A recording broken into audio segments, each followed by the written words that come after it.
Hello everyone and welcome back to Let's Play Kingdom Hearts Final Mix. In the last part, we continued through our journey here in Hollow Bastion, defeating Maleficent in the process, and now we've finally reached this world's deepest reaches. This room we've seen in several cutscenes, containing all 7 of the Princesses of Hearts, some of which we've actively never even seen in the game up to now, which is kind of fun. We know what's up ahead of us. Let's go see an old friend.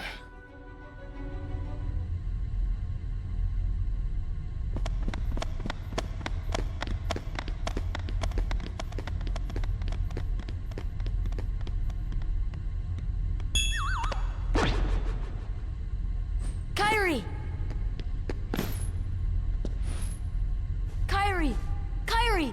Open your eyes! It's no use. That girl has lost her heart. She cannot wake up. What? You're not Riku? The keyhole cannot be completed, so long as the last Princess of Heart still sleeps. The princess? Kairi's a princess? Yes. And without her power, the keyhole will remain incomplete. It is time she awakened. Whoever you are, let Riku go! Give him back his heart! But first, you must give the princess back her heart.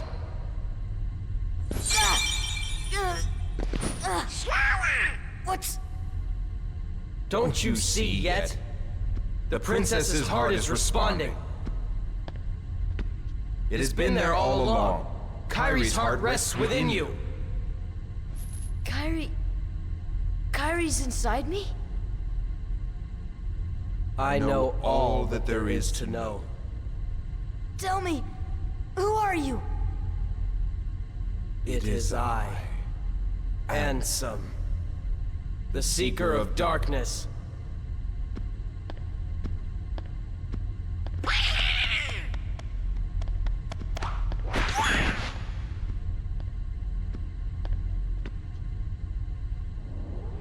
So, I shall release you now, Princess. Complete the keyhole with your power. Open the door. Lead me into everlasting darkness.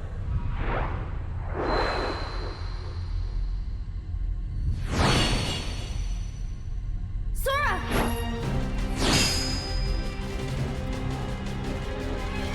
Forget it. There's no way you're taking Kairi's heart.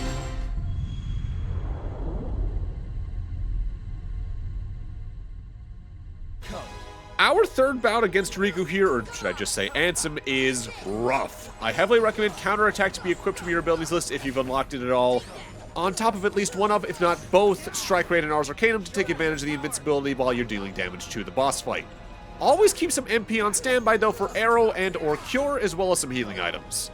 Counterattack is key here because very often in this fight you and Riku will interrupt each other's attacks, so having the guaranteed reprisal that's a guaranteed crit can really help you make your way through his HP. While not something I'd recommend too often, Keyblades like Metal Chocobo also really come in handy here, as the boosted recoil stat they have means you can more easily follow up as well. While Riku was lacking in attacks earlier in the world, he's brought much more to the table here than even the matches on Destiny Islands. He's got a jumping forward slash with his Keyblade, one where he swings his blade down and then dashes at you while swinging, an aerial attack where he jumps really high up and then swings down at you, as well as a spinning attack around you. He specifically uses the last one either after your combo finisher, a 4th hit in a combo, or if you parry him. It's actually that attack that leads to parry chains very often. This here is his Dark Aura attack. He does several dashes in a row around the arena, the first one of which is aimed at you directly, followed by several shockwaves rocking the arena. Jump over the first dash and then stay towards the edge of the arena gliding when you can to avoid that attack as best you can. He does have a buff state known as Dark Hand that he does every now and then to begin with, but he's now in it permanently because he's at a low enough HP threshold. This will add a projectile to most of his earlier named attacks, on top of giving the aerial slash a fire pillar after effect and some shockwaves to his dashing attack. Finally, he does have his own spell, Dark Faraga, where he shoots a fireball out of his hand, but in my experience, he only really tends to use that super often as a counterattack to your own magic. So if you stay largely physical in this fight, you don't need to worry about that as much. This fight is effectively the gate of knowledge for Sora's combat, where you need to understand how to parry, how to dodge, and how well to use spells defensively rather than offensively. This fight used to trouble the hell out of me as a kid, but nowadays I think it's probably my favorite boss fight in the game because it truly feels like a one-on-one in a way I really respect. And not for nothing, I think the game itself even realizes that, because a lot of the really key boss fights in future games of the series, specifically Chain of Memories 2 and not for nothing even 3, do this type of format and they feel really good. When this series' combat gets pushed, I think it really is some of the best action RPG combat out there, and God is it satisfying to master, as rough as it can be on a first playthrough when you're not expecting what's coming up here. The only real annoyance to this fight for me nowadays is how often he likes to spam the dash attacks into the shockwaves because he's completely invincible during that, but at least I have ways around that ultimately. Although when he does it when he's at the very end of his HP bar like this, I do feel like it's just him trying to be like, no, I'm not losing. I'm not losing at all. Well, too bad, Riku, because you are.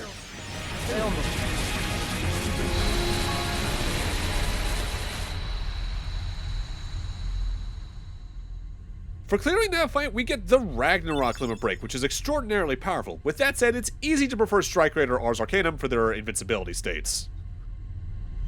Riku! Sorry, look! The keyhole!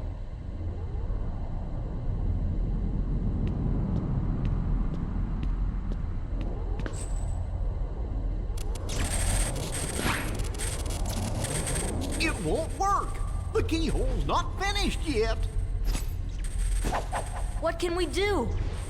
Maybe we gotta go wake Kyrie up. I think you're right. If we can free her heart. But how? A keyblade that unlocks people's hearts. I wonder. Sora?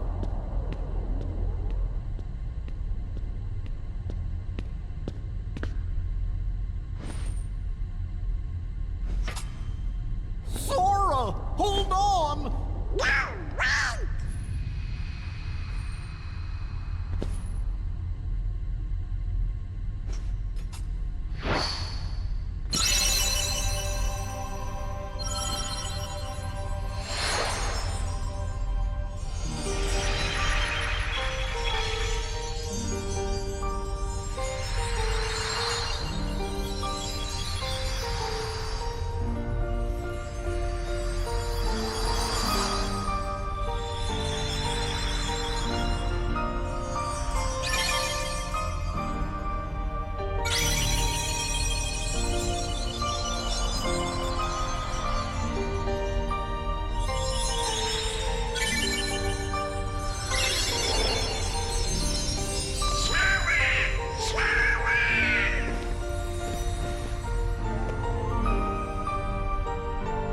Sora!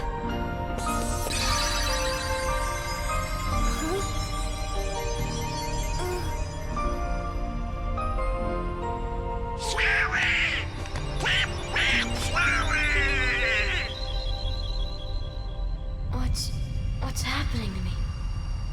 Falling into darkness.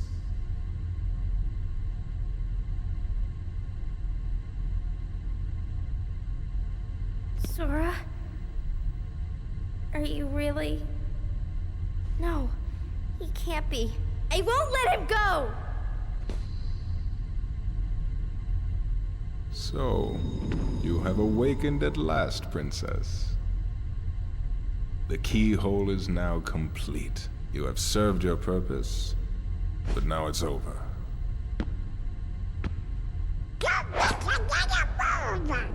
Do you think we can stop him all by ourselves? I don't know. Impossible. No. You won't use me for this. Riku! You've got to run. The Heartless are coming.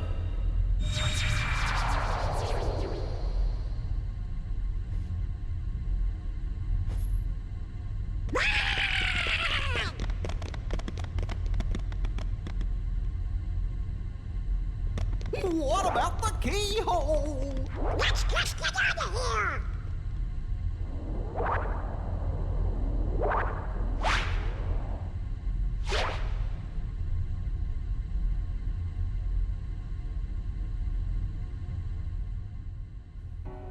Seemingly not all is lost.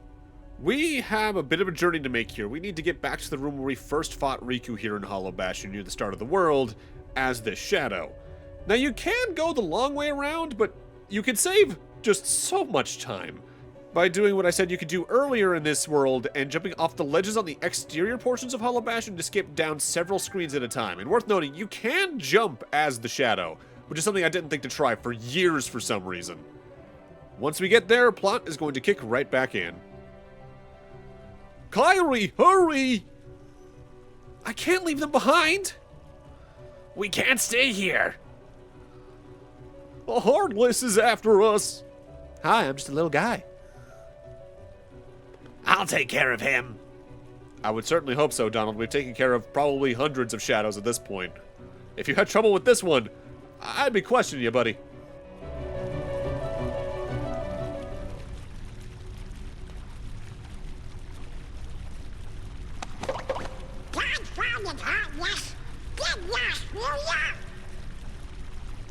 Sora? Is that you? Uh-oh! This time I'll protect you.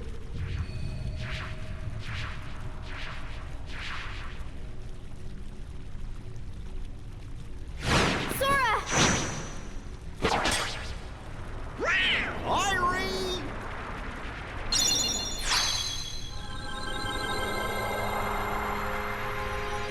Kairi, thank you. Sora!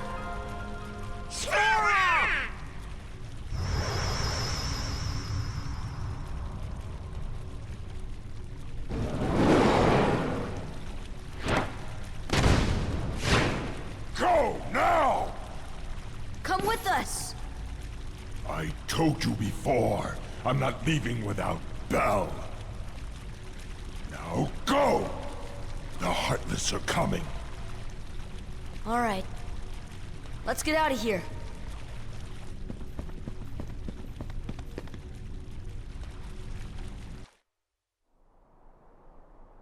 Tell me what happened.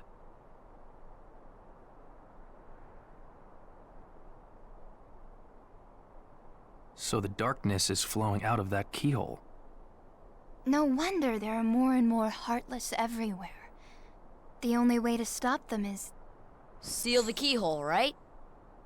Maybe, but no one knows what will happen once it's sealed. Well, we can't just stay here. We have to do something. I've got a friend back there.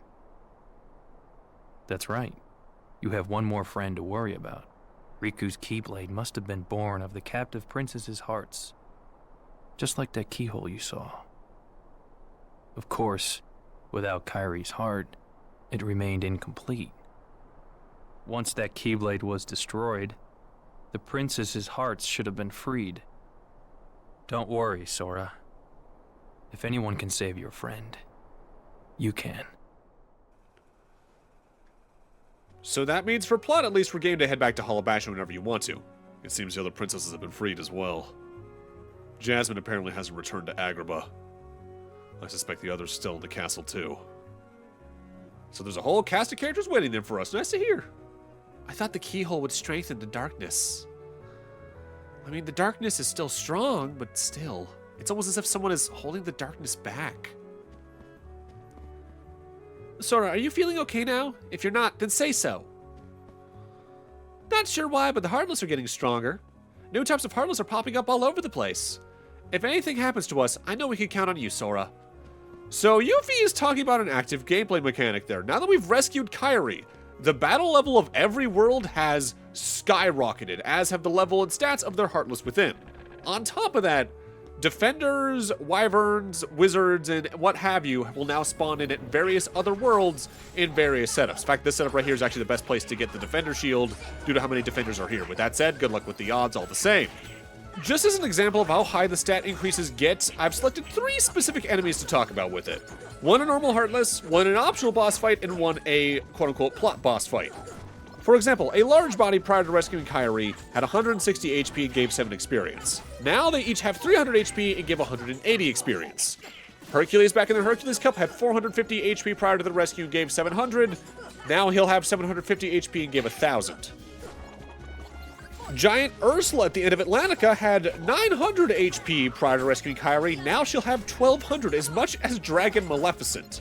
Meanwhile, you earned 1,500 experience for defeating her earlier in the game, but if you did so now as part of the plot, you would get 2,000. So there are times where maybe saving on doing a world for later can actually be beneficial for your experience curve, but I really wouldn't recommend it just for the general difficulty increase. Sid, I need to go back to Hollow Bastion. I don't think I can let you do that, kid. The Heartless there are multiplying by the minute. They need your ship up. Then what can we do? Simple. Go around them instead of through. Install a new navigation gummy and take the new route. A new gummy from where? The secret waterway.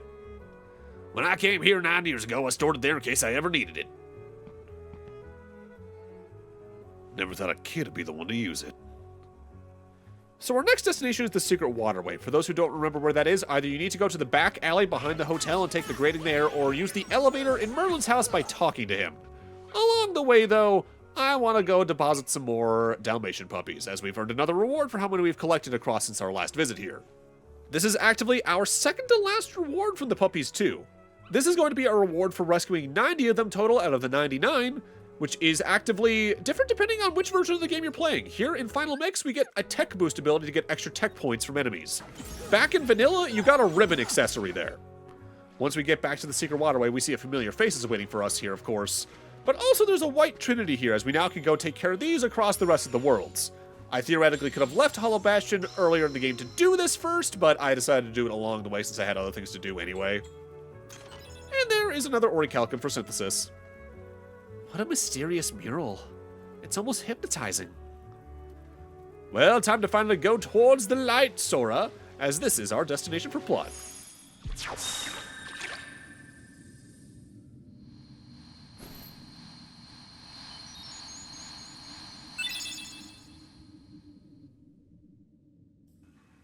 And with that, we're effectively good to head back to Sid and then head on over to Hollow Bastion once again. Let's go back and join the others. We should rest up. Okay. A light at the end of the tunnel. Oh, your grandma's story, right? That's right. We were together. You know what's funny? I looked everywhere for you, but you were with me all along. Finally, we're together, Kairi. Now, it's time to get Riku back. You think it'll ever be the same again between us? Riku's lost his...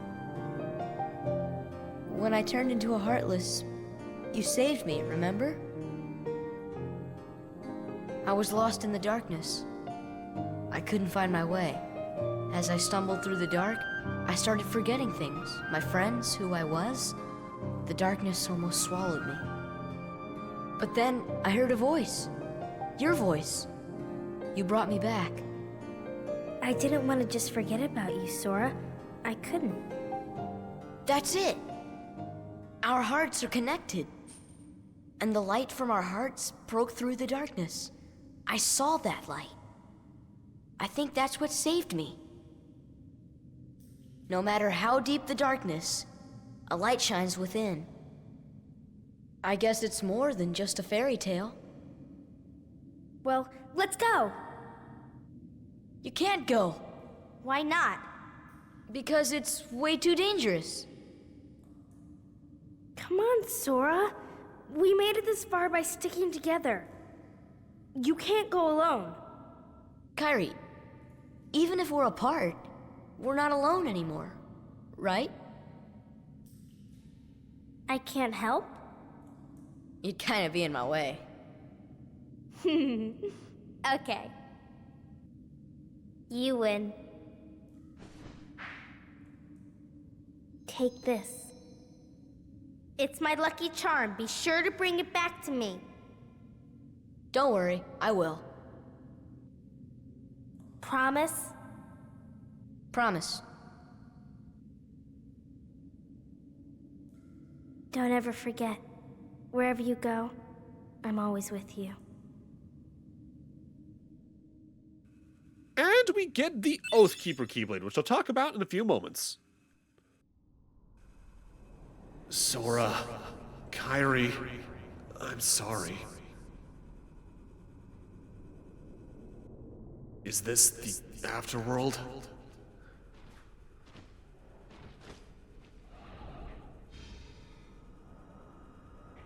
I'm not ready. Not yet. Not until I see Sora and Kairi one last time. Riku, can you hear me? I'll be there soon. Who is that? I have the other Keyblade. The one that belongs to this world. I've been trying to get through to you, but the darkness in your heart kept me away. Who are you? What's happened to me? Your heart won the battle against darkness, but it was too late for your body. That's why you're here. In this place of darkness, where hearts are gathered.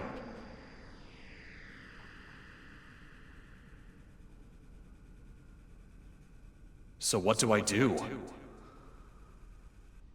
The door of darkness will open soon, but it's a door we can't enter.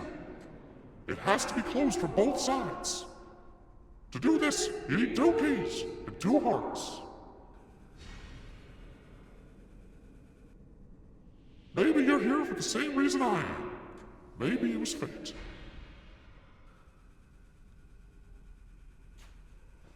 Fate, huh? You seem to know everything, don't you?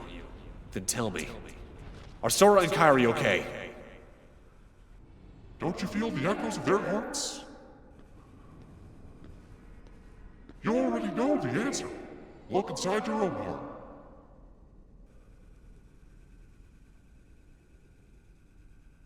Okay.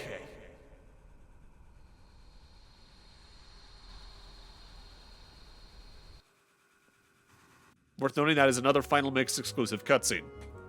Before we talk about the Oathkeeper, let's talk to Kairi again. Don't ever forget, wherever you go, I'm always with you. It's the Oathkeeper. So the Oathkeeper is a medium-length Keyblade that boosts Sora's strength by 9 and his MP by 1, which is a really good Keyblade for mixed playstyles. It also has a 2x crit rate, so any attacks that can critical will do so twice as often. With that said, it only has a recoil of 1, so if you like deflecting, you're not going to be doing too much with this. Before we leave Traverse Town, we should also go talk to the Fairy Godmother, as we did get a summon gem for defeating Dragon Maleficent, and it's also our last summon gem in the game, so we're going to get a secondary reward for that. Oh, another summon gem. Let's hit this little one. Here we go. Bibbidi bobbidi boo. And I will turn the Fire Glow into Mushu. Thank you, Sora. Here's something for you. And we get the Lord Fortune staff for Donald. That is actually one of my favorite staffs for him in the game. Boosts his strength by 7, his MP by 1, and has a recoil set of 30, so he can do decent deflection with it. There's better ones for him, but this is a good option in case you're just looking for a good option along the way. Mushu is a weird summon. While he's summoned, Sora cannot attack directly, but instead you can use effectively a spammable fire spell at enemies from a long distance with no cost. You found it? Alright, I'll go fix up your ship. So that does make Mushu sound pretty powerful, and not for nothing, he does do good damage. The issue is, if an enemy is completely immune to fire magic like Red Nocturnes, he does no damage at all. All set, you can go at any time. Kid, I gotta say, I wish you didn't have to face all this danger. You and me both, Sid.